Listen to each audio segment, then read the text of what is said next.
have a perfectly straight lines.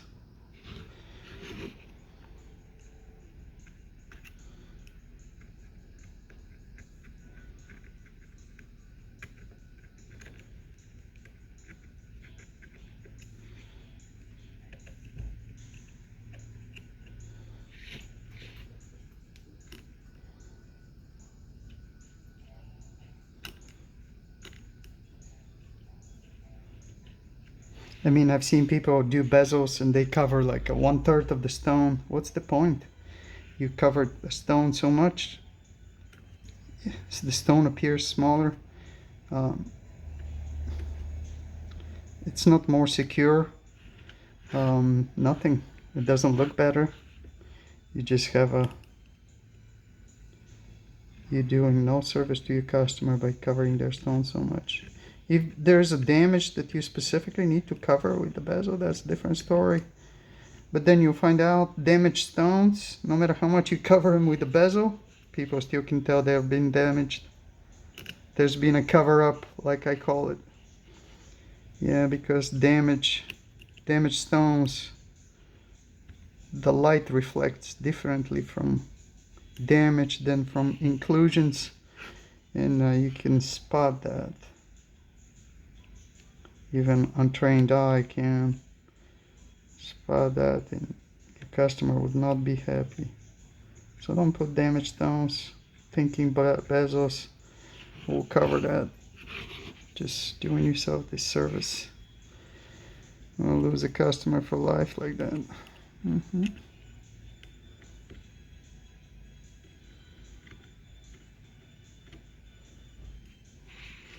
If you're worried when you're setting up like a softer stone, like an emerald or something, even a diamond, and you're new to the diamond setting, always use a mock-up stone, something cheap. I use CZs I have laying around that I use just when I'm making the bezel, when I'm finally feeding the stone.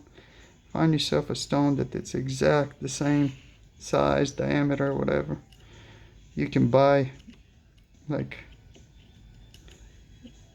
a bunch of CZs for like nothing, $1 a piece or something.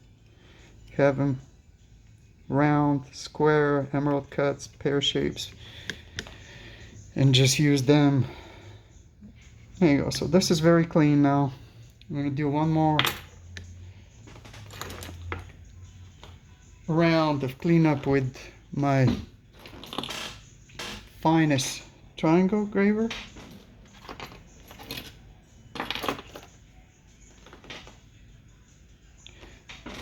I want to really get the detail edge very, very sharp.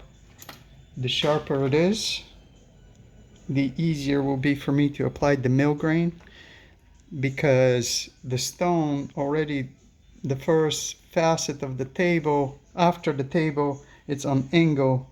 So the metal covering it, I'm going to put it right on the corner of the metal that covers the edge of the stone. So I need a little bit of a lip over there. So I'm going to use this engraver, triangle. Don't know the technical name for it again. But at this point in my life, after 35 years of making this stuff, you'd think I know it, but I know it as an engraver, triangle engraver. So don't be mad. When I say triangle, I mean the shape of the tip of the engraver, it's triangle. So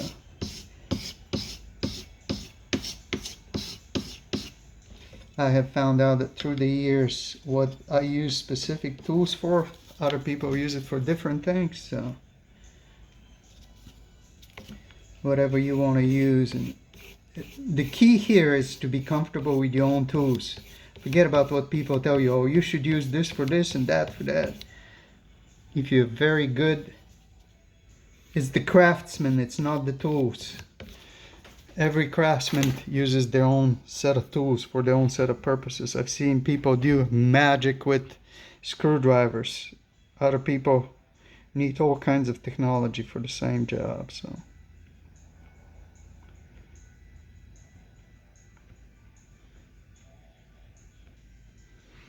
there you go. So just gonna, I'm not digging in, I'm just sharpening the edge. That's it. Sharpening the edge. That's why I don't want to thin out the metal too much, because I want to still have enough metal to do my mill grain over there and look nice. And the whole purpose is this bezel to be nice and solid and last 100 years. You know, you make it very paper thin, then 2, 3, 5 years from now, that person is gonna have to have the same job you just did done by somebody else. I don't want that. I want whoever has that to last them 3 generations in their family without having to deal with repairs or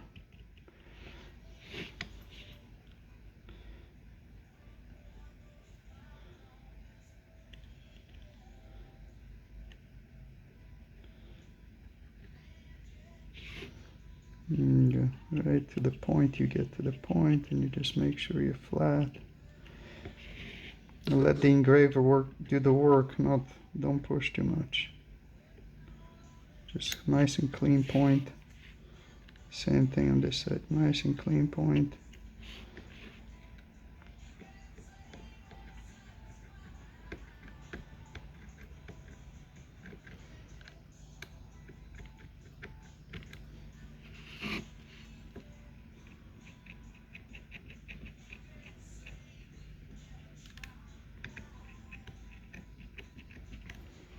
Okay.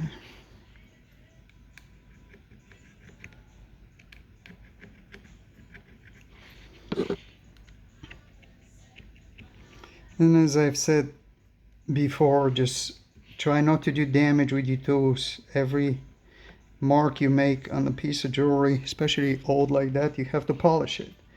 Sand it, polish it, meaning you're gonna make the metal thinner and thinner and thinner. It already is thin, it's been worn for 100 years. You don't want to make it thinner. You want to leave the piece better than you found it, not worse. So try not to make damage, not to make marks on anything you're restoring, because those marks are gonna have to be removed, which means you're removing metal that already has 100 years of wear or more. Don't want to make marks. Don't. Polish your tools, control movements, and all right. So here I'm good. I'm gonna do one more exam with the loop, and then I'm gonna file the side of the bezel and the angle. Yeah, I'm perfect. The inside line is nice and crisp. That's what I wanted. So now I'm gonna bevel it a little bit, and then I'm done. Then I'm gonna polish it off the tip of the bezel, and then I'm gonna mill grain. So use the smallest file I have here,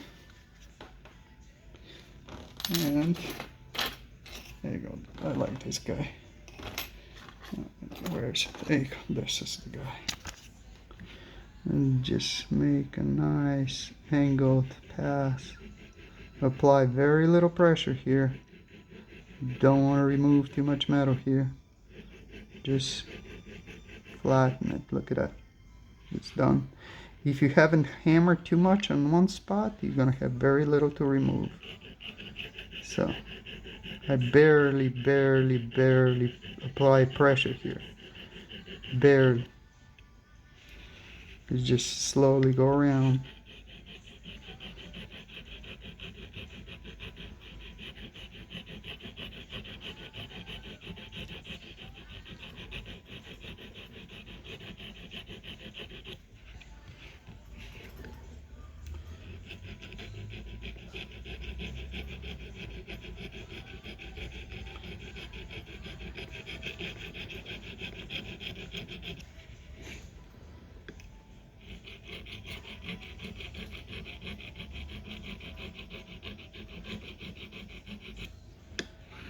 That's it.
Do you see how it turns into a bevel? That's how you do it. And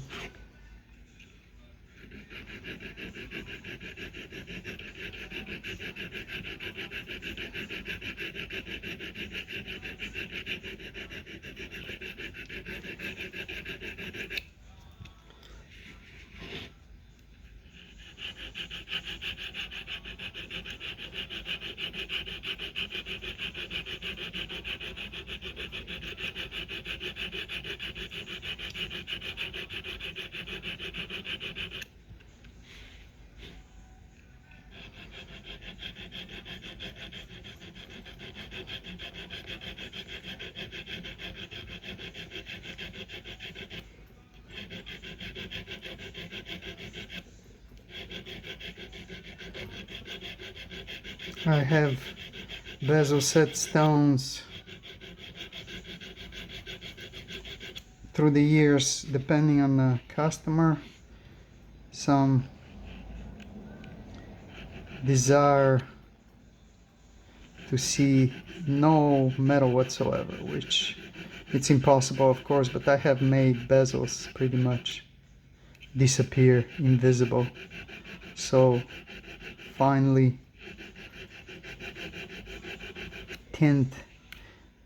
tinning, removing as much metal as humanly possible without them ending up losing the stone. So if you bevel a bezel on angle around the stone, it really makes it very seamlessly set into thin air. People are wondering how the hell, what is holding that stone? Just the illusion, the reflection of the light and the way it bounces off of a piece is just almost like the metal is not there. So I like that look. The beautiful stone suspended in thin air. It's definitely something I personally like.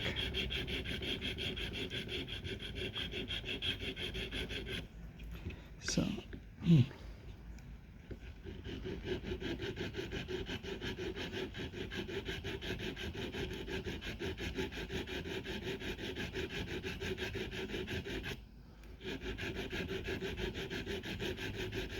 okay, so my sides are nice and even, flat, perfect.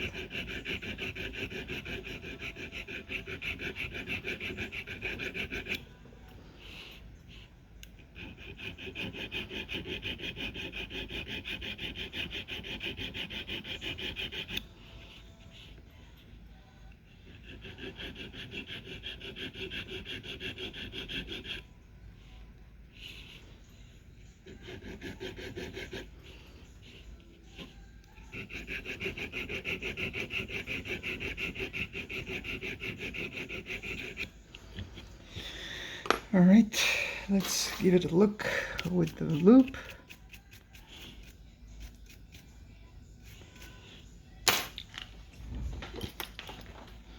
See what we're talking about here.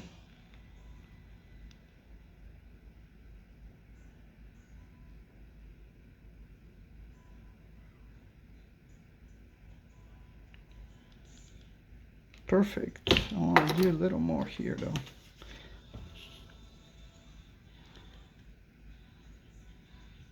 Oh, that was some kind of...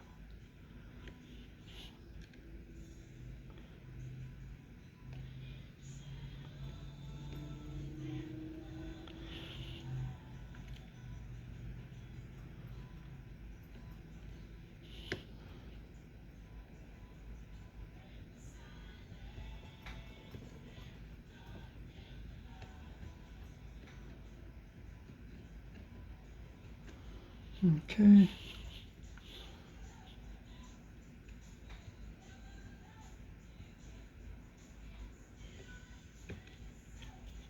I just don't want any vibration in these lines.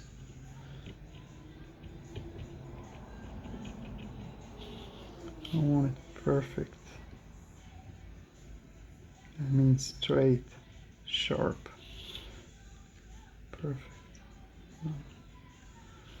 This is a perfectly square stone, so you don't want to see anything else but straight lines here.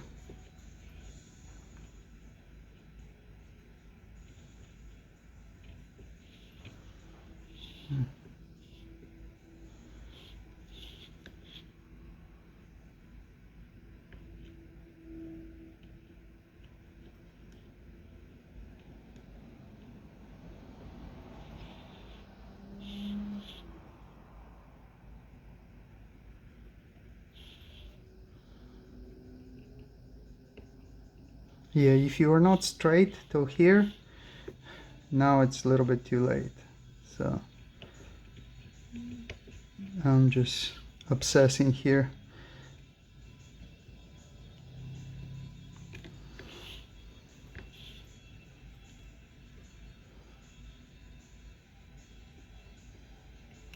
With this corner here, I'm not crisp, so I want to do it crisp. There.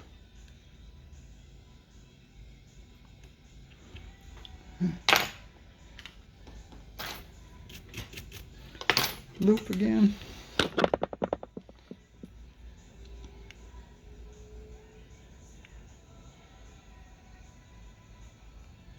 Nice. All right, a little more file.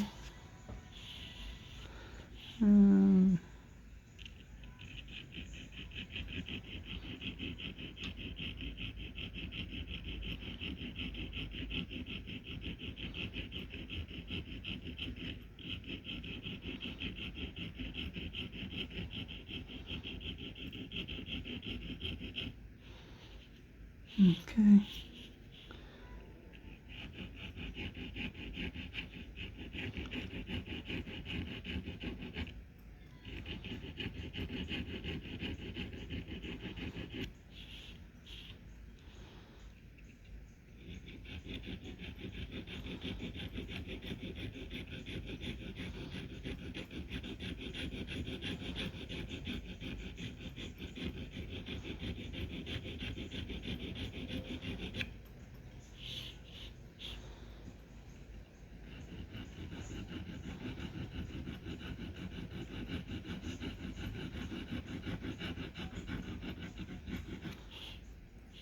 That's it. I'm gonna focus on this lip over here.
Make a really fine point wheel, polishing wheel, to get in that tiny little gap in between the bottom part of the frame and the side of the bezel, so I can really get a nice clean look over there.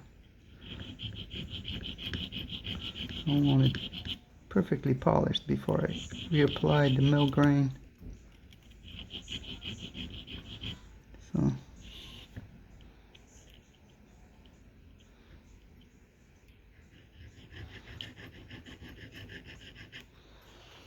alright, so this is this. I need to use the restroom, so I'm going to pause this for a minute.